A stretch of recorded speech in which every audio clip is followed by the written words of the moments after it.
10వ తరగతి పబ్లిక్ పరీక్షల నిర్వహణపై ఈరోజు కలెక్టరేట్లో ఉన్నత స్థాయి సమీక్ష జరిగింది. డిఆర్ఓ నాగబాబు అధ్యక్షతన జరిగిన ఈ సమావేశానికి విద్యాశాఖతో పాటు వివిధ శాఖల అధికారులు హాజరయ్యారు. ఈ నెల 21వ తేదీ నుండి ఏప్రిల్ 7 వరకు జరిగే 10వ తరగతి పబ్లిక్ పరీక్షలను పకడ్బందీగా నిర్వహించాలని డిఆర్ఓ నాగబాబు ఆదేశించారు. మంగళవారం కలెక్టరేట్లో 10వ తరగతి పరీక్షల నిర్వహణకు చేపట్టాల్సిన ఏర్పాట్లపై అధికారులకు దిశానిర్దేశనం చేశారు. ఈ సందర్భంగా డిఆర్ఓ మాట్లాడుతూ 10వ తరగతి పరీక్షలు ఎటువంటి అవాంఛనీయ ఘటనలు జరగకుండా పోలీసుతో పాటు అన్ని శాఖల అధికారులు సమన్వయంగా కృషి చేయాలన్నారు. 21వ తారీఖు నుంచి మార్చి నెల 21వ తారీఖు నుంచి ఏప్రిల్ నెల 7వ తారీఖు వరకు రోజు ఏదో పరీక్ష జరుగుతూనే ఉంటుంది. This is the exam schedule. దానికి ప్రతిరోజు 9:30 నుంచి 12 గంటల వరకు ఈ పరీక్ష నడిచింది అనమాట. 9:30 నుంచి 12 గంటల వరకు పరీక్ష నడిచింది.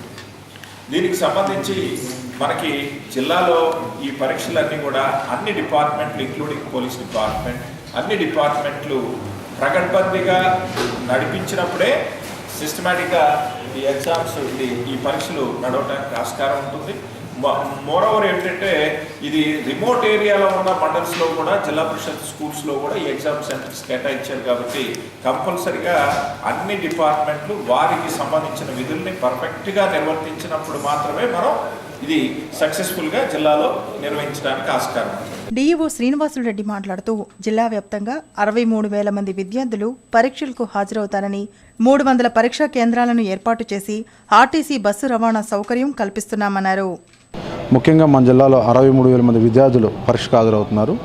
305 సెంటర్స్ ఏర్పాటు చేయడం జరిగింది. ప్రతి సెంటర్లో కూడా విద్యార్థులు కూర్చొని sufficient furniture, drinking water, sanitation facilities కూడా ఏర్పాటు చేయడం జరిగింది.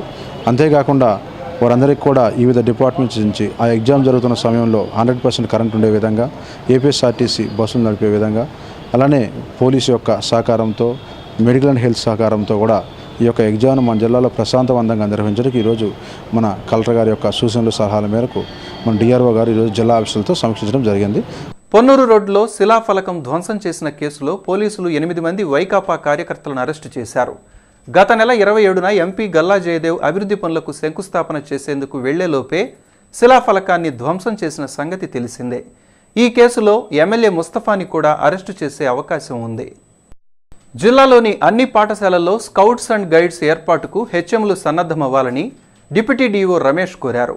ఈరోజు మెడికల్ కళాశాల రోడ్లోని స్కౌట్స్ అండ్ గైడ్స్ కార్యాలయంలో జరిగిన ఉపాధ్యాయుల సమావేశంలో ఆయన మాట్లాడారు.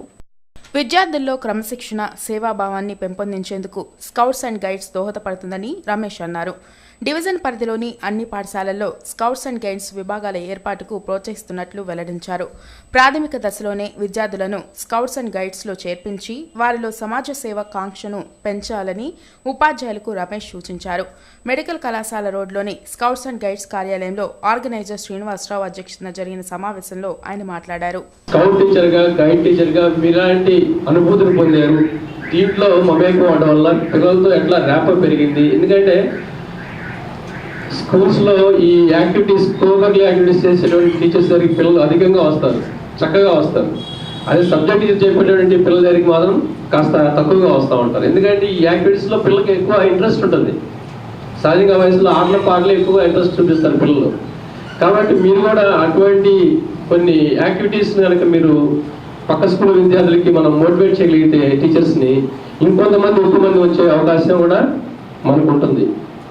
మరి నాకు చెప్పినట్టుగా మరి వివిధ స్థాయిల్లో మరి ఉద్యోగ అవకాశాలు కానీ, లేదంటే మరి చదువుకోవడానికి మరి కొన్ని రిజర్వేషన్ కానీ, మనకి స్కౌట్ పిల్లలకు ఉన్నటువంటి అవకాశాలు కూడా మనం సమస్యల పరిష్కారం కోరుతూ వివిధ వాహనాల డ్రైవర్లు ఆందోళన చేపట్టారు. ఈ మేరకు సిఐటియు ఆధ్వర్యంలో కలెక్టరేట్ వద్ద ధర్నా నిర్వహించి నిరసన తెలిపారు. వాహన డ్రైవర్లపై అధికారులు వేధింపులు ఆపాలని సిఐటియు నాయకులు నళినీకాంత్ సూచించారు. నూతనంగా ప్రవేశపెట్టిన మోటారు వాహన చట్టం వలన అనేక మంది నిరుద్యోగ యువతికి ఉపాధి లేకుండా పోయే ప్రమాదం ఉందని ఆయన తెలిపారు. రోడ్ సేఫ్టీ బిల్లులు మార్పులు చేసి డ్రైవర్ల ప్రయోజనాలు కాపాడాలని ఆయన పేర్కొన్నారు. కేంద్రంలోనూ రాష్ట్రాల అధికారులకు వచ్చినప్పటికీ అసంఘటిత కార్మికులందరికీ సంక్షేమ చర్యలు చేపడతామని చెప్పి ప్రభుత్వాలు ప్రకటన చేసినాయి. ఆ ప్రకటనలకు భిన్నంగా ఈరోజు మన బడ్జెట్ సమావేశాల్లో కూడా అసంఘటిత కార్మికులకి సంక్షేమ నిధి ఏర్పాటు చేస్తామని చెప్పి నిర్ణయాన్ని ఏమాత్రం అమలు చేయకుండా రూపాయి కూడా కేటాయించకుండా నిన్న బడ్జెట్ సమావేశంలో బడ్జెట్ కేటాయింపులు లేవు. దీన్ని తీవ్రంగా సిఐటి ఖండిస్తూ ఉంది.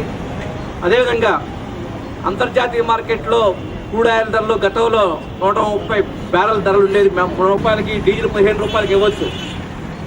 పక్కన ఉన్నటువంటి పాకిస్తాన్ కానీ, శ్రీలంక కానీ, బంగ్లాదేశ్ లాంటి దేశాల్లో చాలా తక్కువ రేటుకి పెట్రోల్ డీజిల్ తగ్గిస్తూ ఉన్నారు.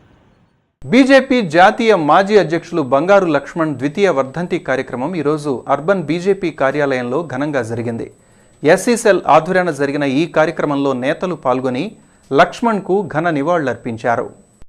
బీజేపీ నేతగా, కేంద్ర మాజీ మంత్రిగా దేశానికి, గుంటూరుకు బంగారు లక్ష్మణ్ అందించిన సేవలు చిరస్మరణీయమని బీజేపీ సీనియర్ నేత జూపూడి రంగరాజు అన్నారు. ఎస్ఎస్ఎల్ నేత సుధాకర్ ఆధ్వర్యాన అరండల్పేట అర్బన్ బీజేపీ కార్యాలయంలో లక్ష్మణ్ వర్ధంతి కార్యక్రమం జరిగింది. పార్టీ నేతలు ఆంజనేయులు, సుధాకర్, మంత్రి సుగన తదితరులతో కలిసి లక్ష్మణ్ చిత్రపటానికి రంగరాజు పూలమాలలు వేసి నివాళులర్పించారు.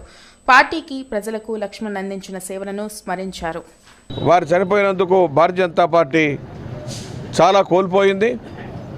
యావత్తు నాకు తెలిసిన సంఘటనలో మహారాష్ట్రలో ఆయన తీసుకున్న ఒక మీటింగ్లో అంబేద్కర్ గురించి మాట్లాడుతూ ఆయన చేసినటువంటి ఉపన్యాసం ఏదైతే ఉందో దళితులను ఆకట్టుకొని మహారాష్ట్రలో ఈ రోజున ప్రభుత్వాన్ని తీసుకురావడంలో, ఫడ్నవీస్ ప్రభుత్వాన్ని తీసుకురావడంలో ఒక కీలక భూమిక పోషించారని చెప్పి మా యొక్క భావన. బీజేపీ కూడా ఆంధ్రప్రదేశ్ రాష్ట్రంలో దళితుల పట్ల ఆకర్షితమైనటువంటి నాయకుడు ఆయన. కాబట్టి వారు లేని లోటు బీజేపీకి తీరనిటువంటి శరాఘాతంగా భావిస్తున్నారు. ప్రకృతి వ్యవసాయంపై కృషి భవన్లో ఎంపీఈఓలకు శిక్షణ కార్యక్రమం జరిగింది. ప్రకృతి వ్యవసాయం పట్ల రైతులు ఆసక్తిని పెంచుకునేలా ఎంపీఈఓలు కృషి చేయాలని అగ్రికల్చర్ ఏడీ పద్మావతి చెప్పారు. సేంద్రియ వ్యవసాయం వలన ఖర్చులు తగ్గి అధిక దిగుబడులు, లాభాలు పొందవచ్చని ఆమె తెలిపారు.